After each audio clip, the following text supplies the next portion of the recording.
Oh, hey, everyone at home. You can share the link with friends. I have it public so anyone can see. Anyone can just type in Amy Nico Schwartz or share the link so you can see the live link. We're going to have two cameras, a camera on me and a camera on the audience because we're in the courtyard right now. So we're just going to do a couple tech tests with the cameras and the mic. And we're going to start the show a couple minutes late. Instead of 5:30, we'll probably start around 5:40, 5:45. It's only going to be a half-hour show because we can't have any other comedians in the show because of social distancing. And all of our audience are going to be in the windows or at home, so we're going to be safe. So everyone grab a drink, use the bathroom, share the link with your friends. We're just going to be setting up a couple tests here. We're going to test the mic, and we're going to start the show soon. Okay, we'll be about maybe 5-10 minutes. All right, thanks so much. Okay, so everyone at home, we're about to go. All right, everyone, welcome to Laughter in Place. Give it up for yourselves for coming out if you want to cheer, woo, or whatever. Yeah, thank you guys. I appreciate you. We got everyone every floor here. Yes. I guess I'll make my quick announcements, right? Which is, please keep your windowsill talk to a minimum. I don't know. I'm just kidding. You're far away. You can kind of chat. Feel free to turn off your cell phones, close your laptops. But if you want to share the live stream, you can.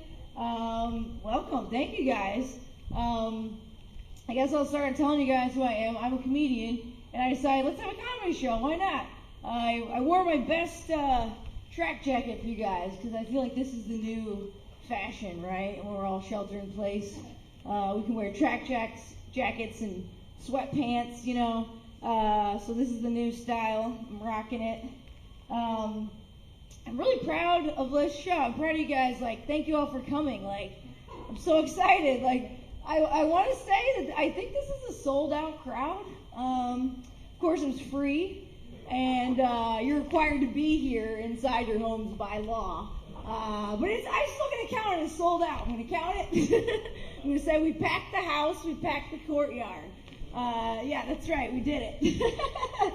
Sold out. Yep, I'm telling everyone. Man, I'm excited. Things have been weird, right? It's super weird, but we're rolling with it. We're making it happen. I don't know, I've had a lot of time to think, right? I'm doing pretty good, but I started to realize that people I used to babysit are now more successful than me, you know? And I'm like, what's up with that? That's not cool. But then now it's even weirder. People I wouldn't expect to be more successful than me are. The cashier, 16-year-old kid at Jewel is more successful than me at the grocery store. But you know what? That cashier kid is a hero. Who would have thought Lil Jimmy is our hero, you know? So let's give it up for all the cashiers at the grocery stores feeding us, right? Yeah, we got one up there in the window. Yeah, give it up. Yes, you guys don't get enough props. You guys are the true heroes. Feeding everybody. I mean, of course, we gotta clap for the nurses, of course, the cops, of course, everyone. But the cashiers are bringing us the snacks, bringing us the goodies. Yes, you guys are the real heroes. I don't know. When this first started, I was calling a lot of my family and friends, you know, like 2 months ago, and I was like, hey, do you guys have enough food, in case you're quarantined? And so I just started frantically calling everyone. And then I quickly realized that I didn't need to call all my family and friends because a lot of my family and friends are basically introverts, stoners, or Italian. So I was like, hey, you guys got 2 to 3 weeks worth of food? And they were like, 2 to 3 weeks? Weeks? We have 2 to 3 months worth of food on any regular day. You need to get it together. So I stopped calling everyone. I was like, okay, I think everyone's pretty good.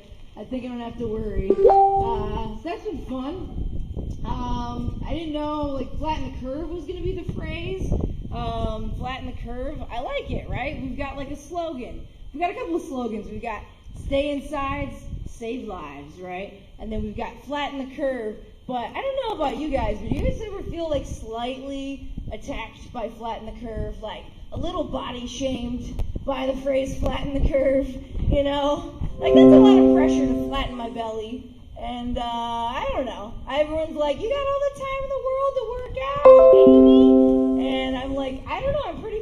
I'm stress eating constantly while I'm trying to cancel social gatherings my family's trying to have, Who would have thought, who would have thought in 2020 my weekend plans, my biggest weekend accomplishment would be virtually 420ing with friends and canceling a child's birthday party.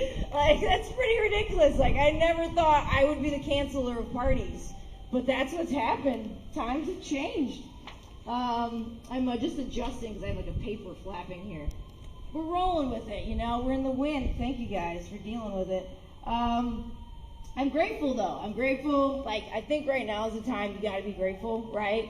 Like, you gotta think the positive things, So like, I'm super thankful that in the summer I got a divorce, right? Because like, if I hadn't gotten the divorce, I would be trapped inside with my ex-husband, and I know I'd be out of like beer, I'd be out of weed, I'd be out of snacks, I'd have nothing, So I'm just like super thankful. I don't know about you guys, have you ever like had a roommate or like a partner and they take all your stuff? Like, have you ever had like a safe for an eighth of ganja? That's what I had. I literally had a safe to keep my special snacks and ganja away from my ex. And I put the safe, I made it in like a dictionary safe, because my ex was always very arrogant. He was always like, he knew everything, right? So I knew if I used like a safe for like a dictionary book, he'd never look there, because he knew every word there was, he knew everything, So I knew my stuff was safe. So yeah, I'm just grateful, you guys. I think the birds are happy too. What do you guys think? The birds sound really happy, right? Yeah, they're like super happy. They're chirping all day. They're having the time of their lives. I think they're happy that we're gone. I think they're like, finally, they're rejoicing. But it's gotten a little out of hand. Like, the other day, there was birds. I don't know if you guys heard this. You guys all live here. 3 a.m. there was birds yelling across the street at each other, and I couldn't sleep. I literally yelled out the window, "Quiet down out there, you birds!" Like, what is happening? They were just having a good old time, and now I think they're starting to get cocky. I think they're getting arrogant. The train's going by. People watching at home are like, "What is that?" It's the L train. You guys already know. I'm gonna let it pass. It's kind of loud. So some of these birds are like, they're chirping at 3 a.m. They're kind of getting arrogant, right? Like, I'm like, birds, like, we could still get slingshots, Like, you're not invincible. There's a thing called the bird flu. You guys aren't going to take over the earth and rule it just because your ancestors are related to the dinosaurs. Like, nah, not today. Not happening. I don't know. I think all the birds are happy except the seagulls, though. I think the seagulls are pissed, right? The seagulls are like, where are my cigarette butts and french fries? Like they've had it. That's how I imagine a seagull sounds if it was a human, Where are my french fries and cigarette butts?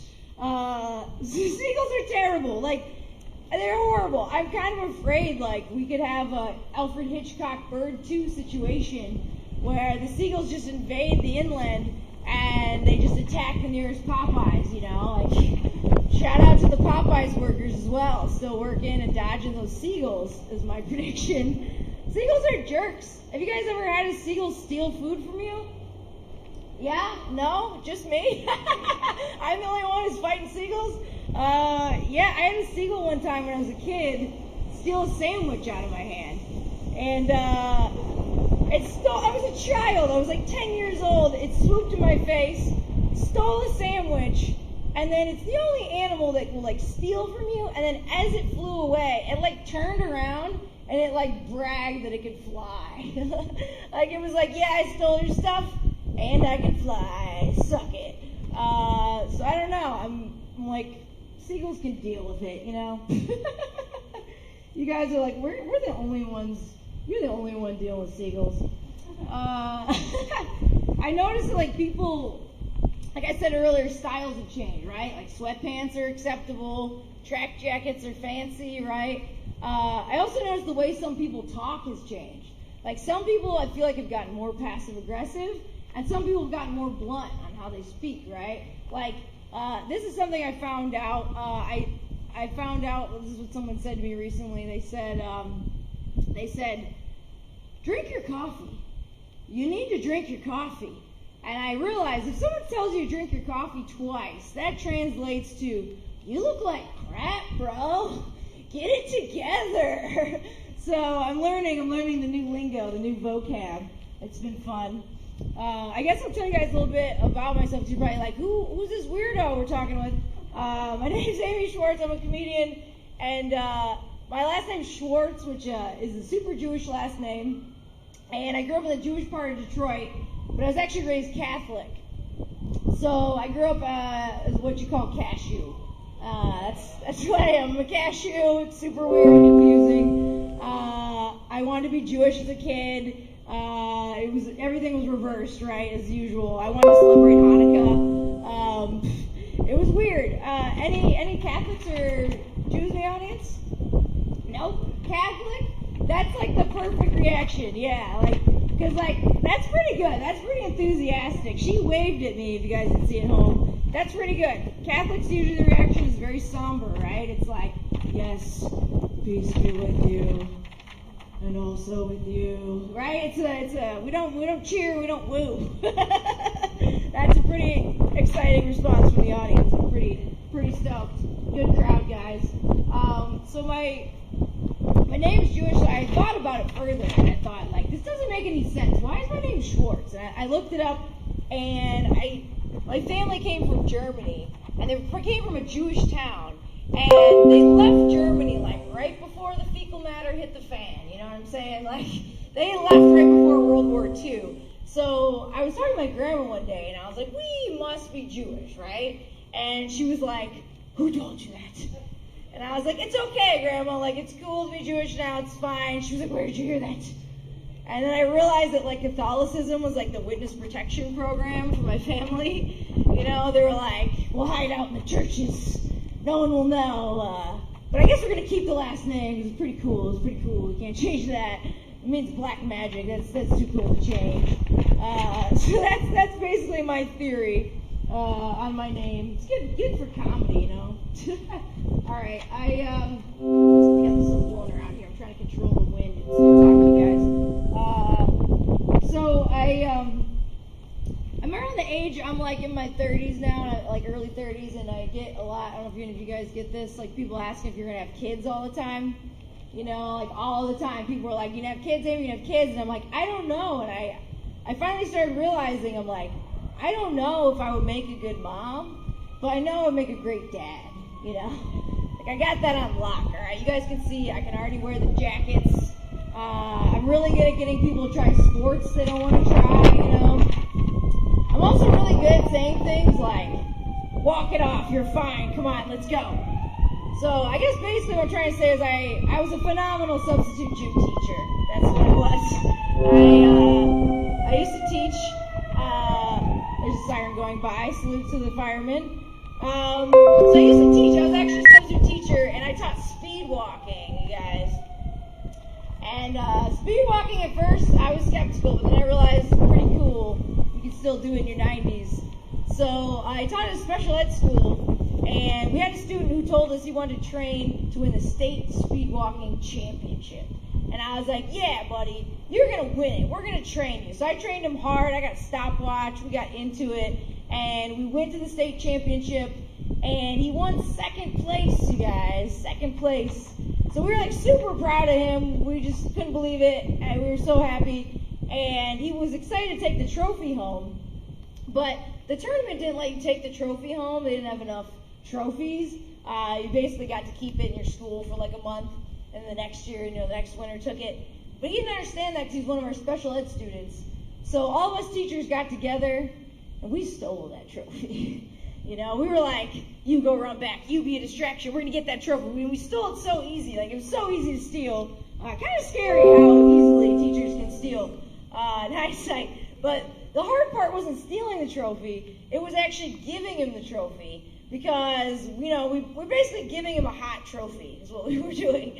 So we were like, hey, little buddy, only show this trophy to people you trust, okay? You can't show this trophy to anyone else, because there's a lot of speed walking haters out there, okay? There's haters, you can't show it to everyone. We don't have lawyers, we only have unions. You guys know union policy, no snitching. No, I don't know. Hopefully you guys haven't snitched on me. I don't have a Chicago permit to be in here. But we are residents. It's legal. So yeah, I was a teacher, and that was exciting. Now I'm a Courtyard comedian, and I'm also a virtual comedian, you guys. Yeah, we're on the internet. Like, you guys are all part of it. Yeah, you guys are all, Dina's got that cell phone cam showing you guys are here, so thank you.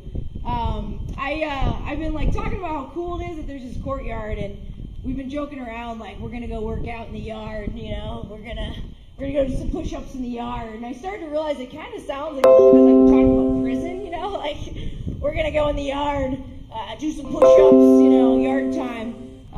And then my friend the other day, she went live on Facebook like we are right now, and she was on there in her studio apartment, and she was showing us that she learned to braid her own hair.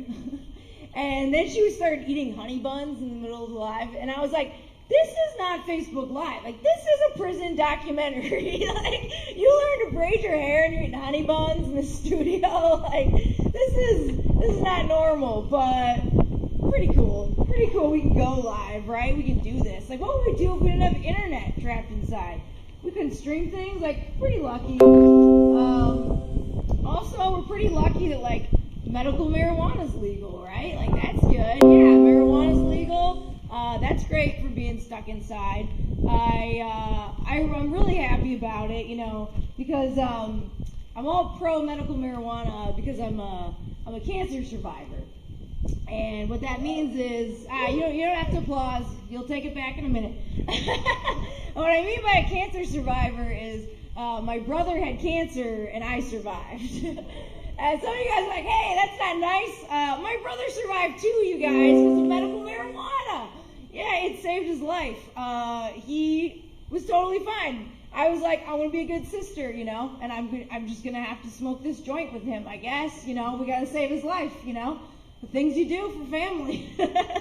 No, my brother's cool. And yeah, he's, knock on wood, like completely cancer-free, so you don't have to be scared from that joke. It has a happy ending.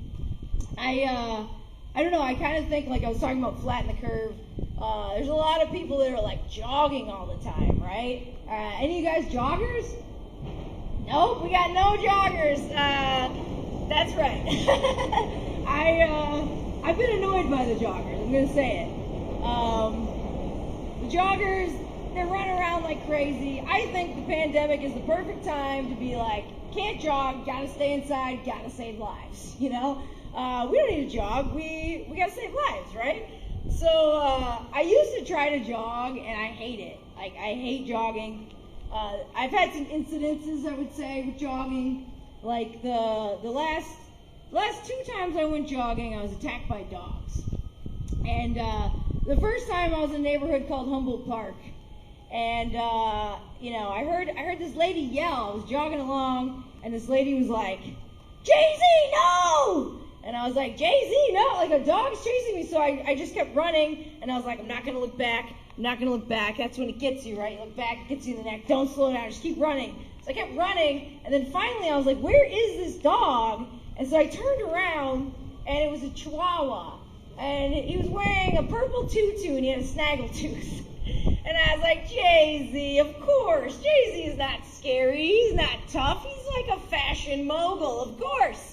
His name's Jay-Z. So that wasn't that bad. That was pretty fun. But the second time I got attacked by dogs, I was in Bucktown. And, you know, it was a German Shepherd. And I was running in the park, and I got a little scared. German Shepherds are pretty big, right? So the guy had him off leash. He was kind of nipping at me. So I went up to the guy, and I said, like, hey, you know, do I have to worry about your dog actually, like, biting me hard? And he said, worst thing you got to worry about is maybe he'll rip your asshole off. And I was like, what? Your dog has a taste for buttholes? What? Excuse me, sir. I didn't like that, right? So I went home, and I did the one thing I never do. I called the cops.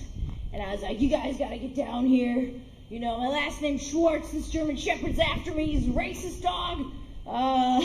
You got to stop it. And then I realized that I actually got back to the park, and the guy put on his shirt, and it had a cop badge on the shirt.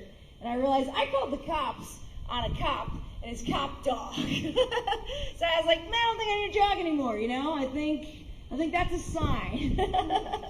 I can stop jogging outside. I used to live in Lakeview in the Southport Corridor. I don't know if you guys have been over there much. Didn't like it. I did not fit in there.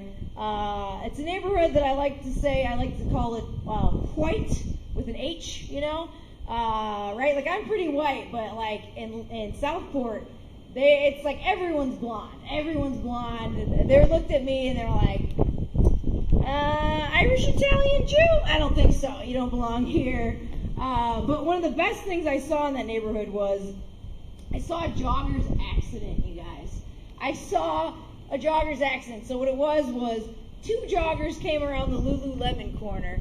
Two joggers came around the Starbucks corner. They all hit in the middle. They all fell down. I got down, I pointed and laughed, and no one stopped me. No one came after me. And then the best part was, after they all collided, they just got up, and then they looked around like deer that just got hit by a car, and then they just ran opposite directions. They just pranced off like nothing happened.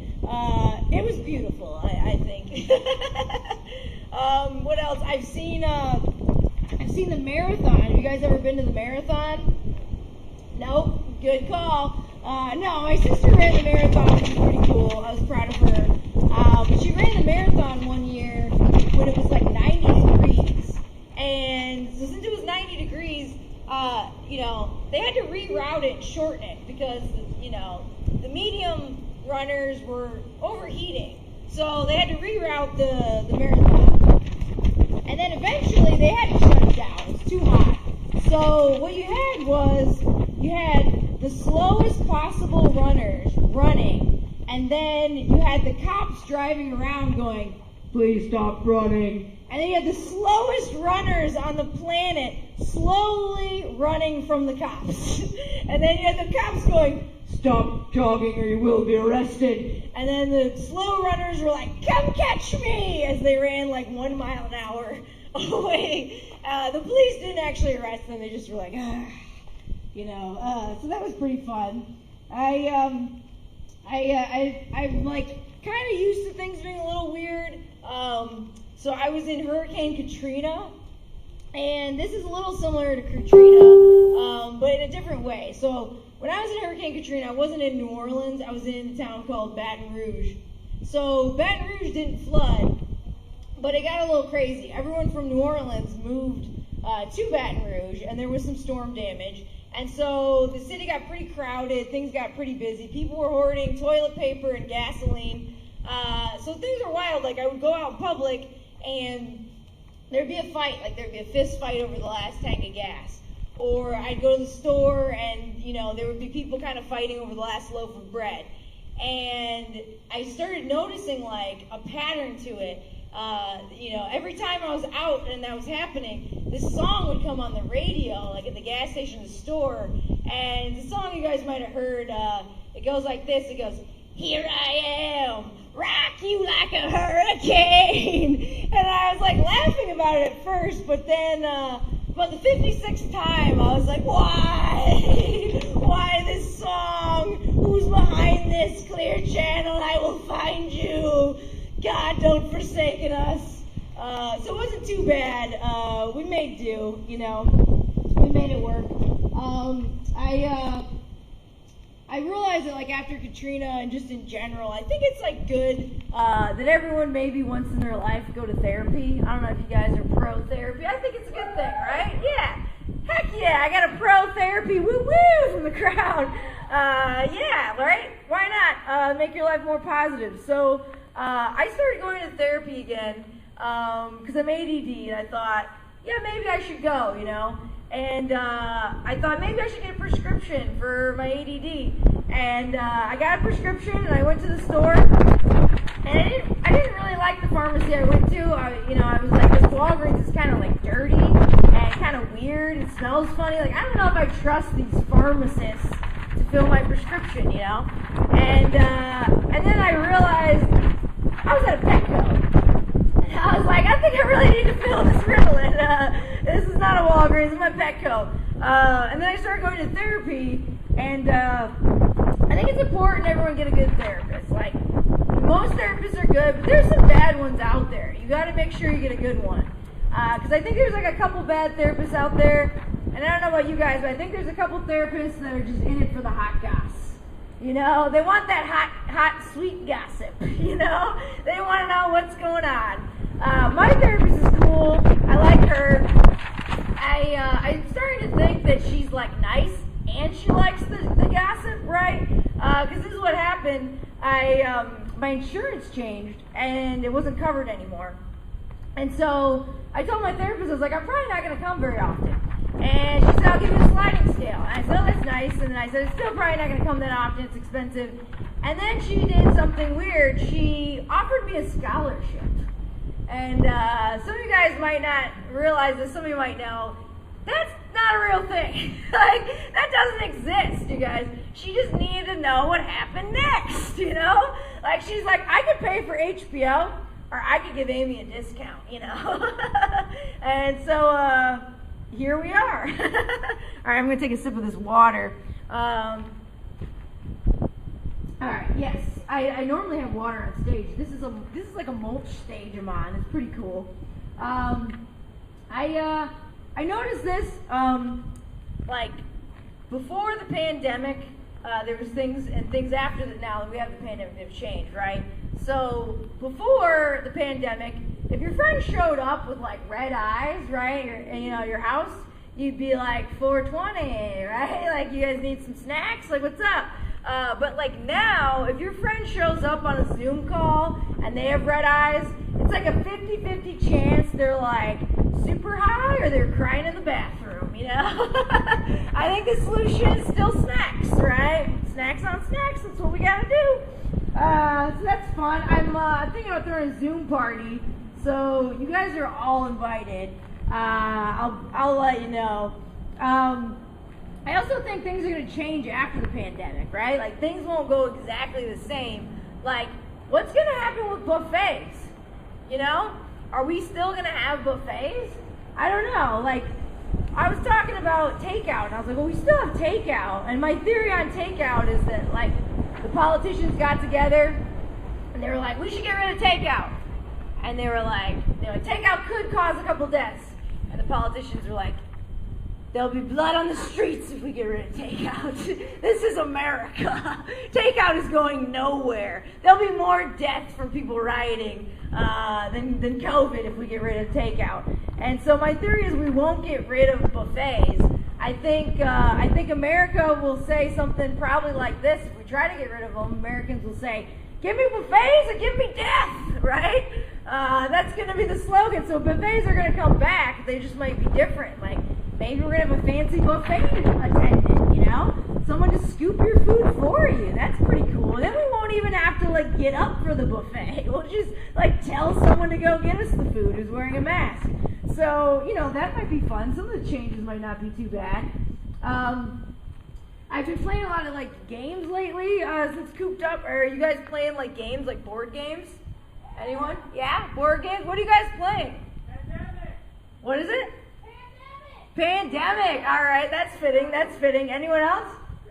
Scrabble. Ooh, that's pretty good. Anyone else? Nope. You're like none at all. Video games, maybe?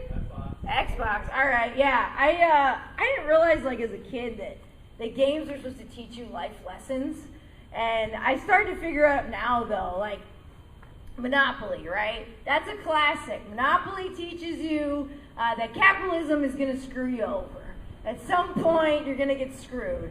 And I think it also teaches you to never trust the banker, you know, especially if his name is Chase, because that douchebag will steal from you, you know. So you learn that quick. Scrabble, that's a good one. That teaches you to spell and argue with people. Maybe argue with coworkers. I also like the game Sorry, because I think Sorry really prepares you for the workforce.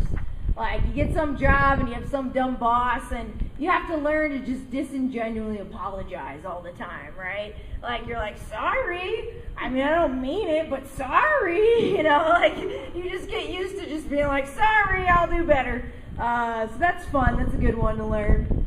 I also like my personal favorite is Clue. Do you guys like Clue? Yeah? No? So. Yeah, Clue's pretty good, right? I didn't realize, though, that, like, as an adult woman, that I would be playing a game of Clue for the rest of my life every time I walk into a room. You know? Because you walk into a room and you're like, where's the creep? You know? Like, chances are there's one creep. I think it's usually Professor Plum, you know? Professor Plum's like that guy that's like, girl, I'm a feminist. I'm in your feminist class. I wear purple. And then next thing you know, Professor Plum follows your friend to the bathroom, and you're like, no, Professor Plum, I'm on to you. So yeah, I think video games are pretty fun too. That helps you out.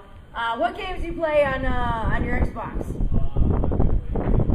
Halo. Okay, that's a good one. That could prepare you for the military, maybe. Give you some life lessons. I used to play video games all the time. Like, I had an Atari, I had a Nintendo, I had a Sega, I had a PlayStation, and then I started drinking.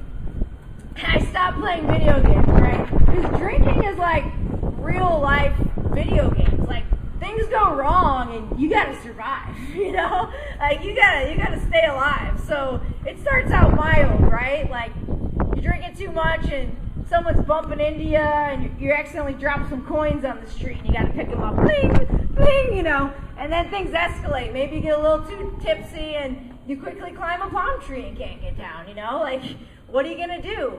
Take mushrooms, keep going, you know? Like, but now I've started to play video games again because, like, why not?